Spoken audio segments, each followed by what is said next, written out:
It wasn't just a movie, it was a looping scream trapped inside a VHS tape that refuses to die. Lost Highway doesn't ask to be understood, it dares you to surrender. From the first frame, reality begins to warp, and by the time you think you figured it out, you're already someone else. David Lynch crafted this film like a riddle written in static, soaked in paranoia, and drenched in nightmare logic. A saxophonist haunted by videotapes, a woman who becomes another, a man who never quite existed. The story isn't told, it's transmitted, like a cursed frequency only the doomed can hear. But beneath the surrealism, behind the disjointed timeline and the eerie blue lighting, Lost Highway hides things, real things, secrets rooted in murder trials, suppressed footage, abandoned edits, and shadowy inspirations pulled from Lynch's own dreams. And what if that infamous mystery man wasn't just fiction? What if he was based on something or someone real? The film failed when it was released, but like all cursed signals, it refused to stay buried. Here are 20 weird facts you didn't know about Lost Highway, a film that doesn't just break narrative, it erases identity. Fact number 1. O.J. Simpson, the murder trial that inspired the film. David Lynch never openly declared Lost Highway a commentary on O.J. Simpson, but in an unearthed interview, he admitted the murder trial deeply disturbed him, particularly the idea that someone could commit an unthinkable crime and mentally block it out. The concept of psychogenic fugue, where a person dissociates so fully they forget their own identity, became the core of the film's structure. Fred Madison, the jazz saxophonist, seemingly becomes someone else after being imprisoned for a brutal murder. This wasn't just surrealist storytelling. It was Lynch asking, what if guilt itself is a form of erasure? Just like Simpson claimed innocence despite overwhelming suspicion, Fred denies all wrongdoing. But can one truly outrun the self? Or does the mind simply trap us in an endless loop of forgetting? It's never stated outright. But once you look at Fred through the lens of a man desperate to erase his own horror, the film becomes a courtroom without a judge. Is Lynch implicating Simpson, or all of us? That's the question Lost Highway doesn't want to answer, but forces us to keep asking. Fact number 2. The mystery man was born from Lynch's real nightmare. The film's most terrifying character isn't a killer or a demon, it's a man with a blank expression and an impossible voice. I'm at your house right now, he whispers through a phone that shouldn't connect. The mystery man wasn't just a scripted creation, he was born in David Lynch's recurring nightmares. According to multiple interviews, Lynch dreamed of a pale figure who could appear in 2 places at once, watching silently, erasing presence with presence. Actor Robert Blake, cast as the mystery man, added his own surreal weight to the character, refusing makeup, shaving his eyebrows, and speaking in cryptic, clipped tones. What's unsettling is how often fans have reported seeing this figure outside the film in dreams, sleep paralysis, and even real-life encounters. Is that a meme echoing into collective fear? Or did Lynch tap into something older, a Jungian archetype of pure dread? One critic compared him to death as surveillance, while others believe he represents the guilt Fred won't name. But here's the unsettling part. No one, not even Lynch, has ever explained what the mystery man truly island. And maybe that's the point, he's not a man at all. He's the consequence. Fact number 3. Lost Highway was originally a straight crime thriller. It's hard to imagine Lost Highway as anything other than a cerebral horror noir, but early drafts from 1994 show a script structured like a standard neo-noir, a jealous musician, an affair gone wrong, and a violent resolution. There were no identity shifts, no mystery man, no time loop, just a man who kills his wife in a jealous rage. So what changed? According to co-writer Barry Gifford, Lynch became obsessed with duality during post-OJ America. The media, the masks people wore, the idea that one person could become another to escape guilt. Lynch scrapped half the script, introduced metafictional elements, and shattered the timeline. What began as a crime, drama became a metaphysical spiral where characters bleed into each other and reality folds. Would Lost Highway have worked better as a normal noir? Or would it have been forgotten like so many 90-second thrillers? The transformation may have doomed its box office run, but it's also what made the film eternal. We don't remember stories that follow rules. We remember the ones that break them. Fact number 4. The videotape motif was a Lynchian warning. In Lost Highway, anonymous VHS tapes show up on the protagonist's doorstep, revealing intimate, disturbing footage taken from inside his own home. It's never explained who recorded them or how. But David Lynch later revealed that the tapes represent something deeper than surveillance. They symbolize the collapse of private reality. In the 1992nd, home video became a cultural staple. People filmed birthdays, parties, family moments. Lynch twisted that comfort into paranoia. What if the camera didn't just record but penetrated? What if technology itself became a voyeur with no face? Some have suggested the tapes are not literal, but metaphysical, fragments of a shattered psyche, filming itself from the inside. Others see them as modern guilt totems, physical manifestations of memories we don't want to acknowledge. But one thing is certain, those grainy, static, filled frames haunt long after the credits roll. And in an age where we record everything, are we still in control of the camera, or has it already turned on us? Fact pump. Marilyn Manson's cameo was almost censored. It happens fast, and you might miss it, but yes, that's Marilyn Manson and Twiggy Ramirez in a drug-fueled orgy scene during Pete's hallucination. The sequence was meant to capture a descent into moral rot, a moment when identity fractures and the body becomes just another symbol. But when Lynch submitted the film to the MPAA, this scene became a flashpoint. The board wanted it cut entirely, citing extreme sexual imagery. Lynch pushed back, arguing that the sequence was crucial to the psychological disintegration of the characters. He eventually toned it down but refused to erase it. Manson's presence wasn't just for shock. At the time, he symbolized America's fear of corrupted youth, satanic panic, and blurred lines between performer and monster. His cameo was a mirror to Fred Madison's own duality. Is the monster within, or just wearing makeup? Critics still argue whether the scene was gratuitous or essential. But one thing's clear. Even in its censored form, it stains the film like blood that won't wash out. Fact number 6. The sound design was engineered to disorient your brain. Most horror films use sound to scare. Lost Highway uses sound to unravel. Lynch worked closely with sound designer Alan Splett and composer Angelo Badalamenti to construct an audio landscape that literally causes disorientation. Low-frequency hums, ambient noise with no clear source, sudden silences that last a beat too long, all carefully timed to trigger the brain's threat response. And then there's the music. Industrial rock from Trent Reznor, eerie jazz that never resolves, reversed audio embedded in scenes you didn't even notice. One analysis found that some sequences use infrasound, a frequency below human hearing, known to cause unease, nausea, and fear. Lynch never confirmed it, but he didn't deny it either. Is it manipulation or artistry? Viewers have reported migraines, dizziness, even blank spots in memory after watching. Was that the film's intention? Or did it simply know something about us that we didn't? Next time you rewatch it, close your eyes during the hallway scenes. You'll hear something that isn't supposed to be there. And you'll wonder, who put it there? Fact number 7.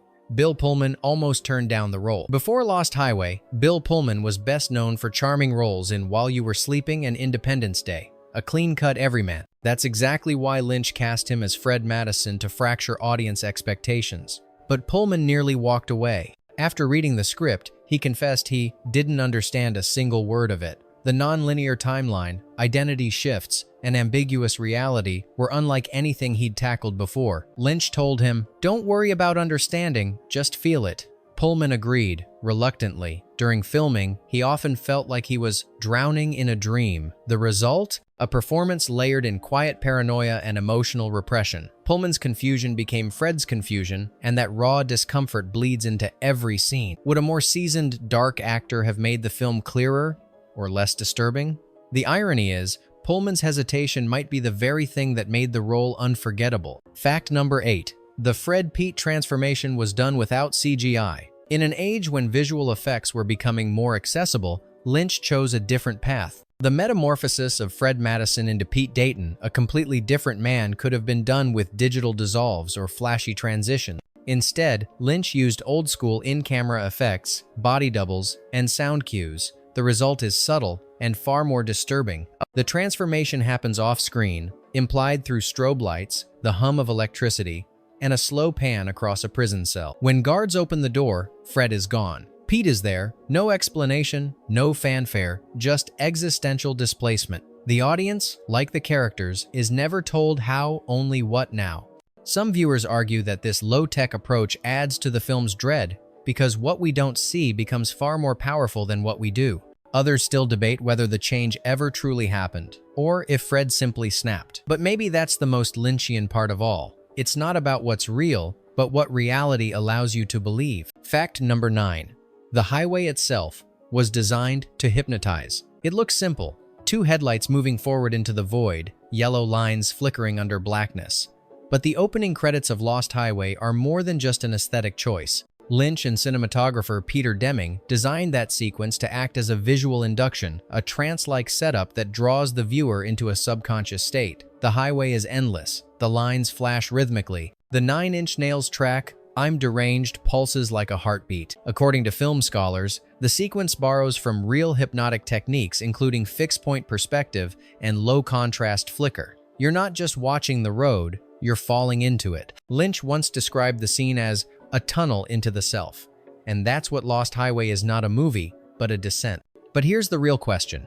If the film begins by pulling you into a trance, does it ever really let you go? Or are we all still driving, somewhere we can't quite name? Fact number 10. A real-life murder took place near the set. During production in Los Angeles, a chilling coincidence occurred. A grisly murder happened just blocks away from one of the filming locations.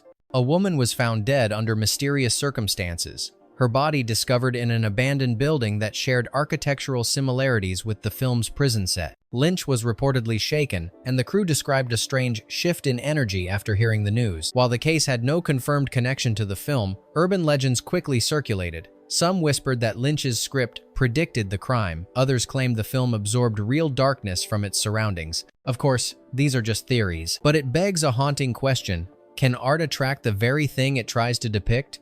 Or are we simply projecting our fears onto coincidence? For a film already obsessed with blurred identity and violence, the real-life murder only deepened its unsettling legacy. Fact number 11. The ending was rewritten 3 times. The original ending of Lost Highway was more concrete, more final. In early drafts, Fred dies in prison, consumed by guilt. Another version had Pete waking up in a hospital, suggesting it was all a dream. But Lynch rejected both. He wanted the ending to loop, to collapse back into itself. The final version, where Fred appears to escape but is then seen speeding down the highway, was intended to trap the audience in the same cycle as the character. It's not resolution, it's recursion. Fred screams in the car, static crackles on the tape, and we're back where we started. This isn't lazy writing, it's deliberate purgatory. Critics are still split. Is the ending brilliant or frustrating? Was Fred ever real? Or is the entire film a metaphor for dying thought, looping endlessly before oblivion? Lynch never answered. But maybe the more important question is, do you need an answer? Or is the unknowing what keeps you coming back? Fact number 12. The film's title was taken from a real existential crisis. Lost Highway isn't just a metaphor. It's a reference to a 1,942nd country song by Hank Williams, a sorrowful track about alienation, sin, and spiritual drift. Lynch stumbled upon the phrase while researching Americana and immediately latched onto it. For him, the Lost Highway wasn't physical, it was a mental state, a path with no destination, taken by someone who's already lost themselves. It perfectly mirrored Fred's descent, Pete's confusion, and the story's refusal to resolve. Interestingly, Lynch never shows the characters arriving anywhere. They're always moving, or escaping, or circling. Just like the song says, I'm a rolling stone, all alone and lost. Is the highway a metaphor for purgatory, for self-denial, or for a society moving forward without knowing where it's going? Audiences have debated it for decades, but the ambiguity isn't a flaw, it's the engine. And in a world that demands clear paths, Lost Highway dares to stay directionless. Fact number 13. Robert Blake delivered his final performance, then vanished. The actor behind the terrifying mystery man, Robert Blake, delivered what many call one of the most chilling performances in cinematic history, then disappeared from the screen entirely. Lost Highway was his final major role before a real-life tragedy took center stage. In 2001, Blake was arrested and later tried for the murder of his wife. He was acquitted in the criminal trial, but found liable in civil court. The parallels between his silent, menacing on-screen persona and the dark clouds surrounding his personal life were impossible to ignore. Lynch never publicly commented on the real-life case, but the casting choice, in retrospect, feels disturbingly prophetic. Did Blake's performance haunt the film? Or did the role foreshadow something darker in his life? Viewers have debated whether Lynch sensed something hidden beneath the surface, or if art merely collided with reality in one of those chilling, inexplicable ways. Either way, the mystery man vanished, but his stare never did. Fact number 14. The film's timeline is technically impossible. If you try mapping out Lost Highway chronologically, you'll fail. Not because it's complicated, but because it's deliberately paradoxical. Events overlap, time loops. A character disappears and reappears before their story begins. Lynch uses a structure inspired by the Mobius strip of shape with only one side and one boundary. The idea is that the story doesn't run linearly, but in a continuous twist, folding in on itself infinitely. Several scholars have tried to solve the timeline, producing charts, theories, and annotated scripts. All collapse at the same point: identity. If Fred becomes Pete, and Pete becomes Fred, when does the transformation start? Or is it happening constantly? One theory suggests the film is a death dream, the final flashes of a man's mind unraveling. Another posits it's purgatory. But Lynch insists it's not meant to be explained, it's meant to be felt. So maybe the more interesting question isn't when things happen, but why we're so desperate to know. Fact number 15. The deleted scenes still haven't been released. For a film as enigmatic as Lost Highway, you'd expect the deleted footage to offer some answers. But the truth? The missing scenes remain unreleased and may never be shown. Lynch reportedly cut over 40 minutes of material during editing, including extended sequences with Pete's parents, more footage of Alice's double life, and a deeper exploration of the mystery man. Some crew members claimed these scenes added too much clarity, which Lynch hated.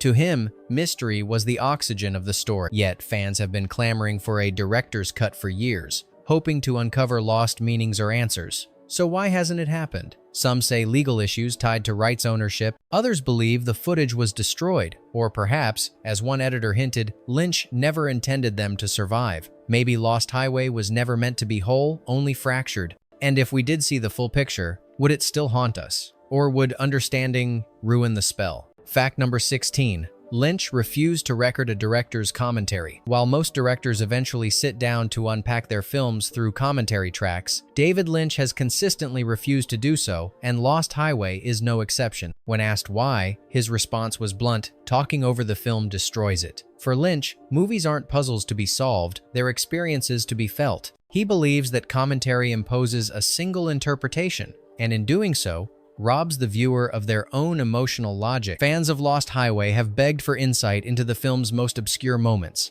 the timeline fracture, the nature of the mystery man, the meaning of the highway itself. But Lynch stays silent. Some say it's artistic integrity. Others think it's a strategy to keep the conversation alive by never confirming anything. Does his refusal enrich the mystery or frustrate it? That depends on what kind of viewer you are. But if a film ends and still refuses to speak, is it more dead or more alive? Fact number 17. Fred's house was designed to mirror a prison cell. Look closely at Fred Madison's home in the opening act. Minimalist walls, cold lighting, tight hallways, and doors that always seem slightly ajar. It's not just art direction, it's architectural storytelling. The house was intentionally designed to resemble a prison cell, long before Fred ever ends up behind bars. According to production designer Patricia Norris, Lynch wanted the environment to feel claustrophobic from the inside out. Even before the murder, Fred is already imprisoned by paranoia, by guilt, or by something more metaphysical. There are no windows in key shots. The lighting is flat, like security floodlights. And the sound? Dead silence interrupted only by hums and echoes. Some viewers theorize that everything in the film after the house scenes, including the Pete Dayton arc, happens entirely inside Fred's psychological prison. If the mind builds its own cage, then Lynch made sure the walls were already closing in from scene 1. Fact number 18. The phone call scene was filmed in one take, with no edits. One of Lost Highway's most famous scenes, where the mystery man hands Fred a phone and says, "I'm at your house right now," was filmed in a single, uninterrupted take. No digital cuts, no reshoots, just pure dread. According to the crew, the scene required perfect coordination, lighting shifts, camera motion, and especially the rhythm of the actors. Robert Blake reportedly improvised parts of the dialogue, adding to the off-kilter energy. The result is one of the most chilling moments in Lynch's entire filmography. What's more disturbing is the way the scene plays with spatial logic. The mystery man is in front of Fred, and also on the other end of the line. The phone becomes a conduit, not for communication, but for psychological collapse. Viewers still argue whether Fred is hallucinating, experiencing a break in time, or encountering a supernatural being. But maybe it doesn't matter. The scene works not because it explains, but because it ruptures reality. and once it does, the film never stitches it back together. Fact number 19. The film was booed at Cannes. When Lost Highway premiered at the 1997 Cannes Film Festival, the reaction was immediate and brutal. A portion of the audience booed loudly, while others walked out mid-screening. Critics called it incoherent, self-indulgent, and intentionally obtuse. One review labeled it a cinematic dead end, but Lynch was unfazed. In fact, he seemed pleased. "If everyone understood it, I'd know I did something wrong," he later said. Over time, the film's reputation shifted. Scholars began dissecting its architecture. Filmmakers praised its ambition, and fans, the ones who stayed behind after the boos, started calling it a cult masterpiece. But the question remains, was Cannes wrong or just unready? Can a film be bad on arrival and brilliant in hindsight? Or is it only when time distorts the context that true meaning surfaces? For Lost Highway, rejection wasn't the end, it was the beginning of obsession. Fact number 20. The final scream was recorded backwards. The film ends with Fred Madison speeding down a desert road, his face twisted in agony, unleashing a scream that sounds unnatural. That's because it is. According to the sound team, the final scream was recorded forward, then played backward, then layered with animalistic growls and distorted frequencies. The result is a human sound that almost feels human but not quite. It creates an effect known in psychoacoustics as uncanny distortion, a type of audio that the brain recognizes as wrong, but can't explain why. Lynch wanted the ending to feel like a rupture in sanity, not just for Fred, but for the viewer. Is he screaming in pain, in realization, in transformation, or all at once? Some theorists suggest this final moment represents Fred becoming the mystery man himself, completing the cycle. Others argue it's the last gasp of a man losing the war with his own guilt. But the scream never resolves, it just loops. And maybe that's the most disturbing part. What if the ending isn't a conclusion but a continuation we're cursed to inherit? Bonus fact. The film is a Mobius strip of you. David Lynch once described Lost Highway as a psychogenic fugue made visual. But what if it's more than that? What if it's not a film about characters but a film about us? The constant loops, the fractured identities, the inability to escape guilt, even when facts don't align. Lynch builds a reality that reflects not narrative, but consciousness breaking under pressure. Fred and Pete may be fictional, but their collapse mirrors our own when we deny parts of ourselves too long. Every scene, the hallway, the static, the unblinking stare of the mystery man acts like a mirror, and it doesn't show what we want to see. It shows what we're trying to forget. That's why the film feels unfinished, unsatisfying, ungraspable. Because it's not here to end, it's here to loop inside your head long after the credits fade. The road never ends. The tape never stops. The scream never fades. So ask yourself this. Are you watching the film, or has the film been watching you from the beginning? Which of these facts twisted your understanding of Lost Highway the most? Do you think Fred ever truly existed, or was he just a shell for something darker? Tell us in the comments what you believe the highway really represents and what film you want us to unravel next. And if you're still trying to wake up from this cinematic nightmare, don't worry, we are too.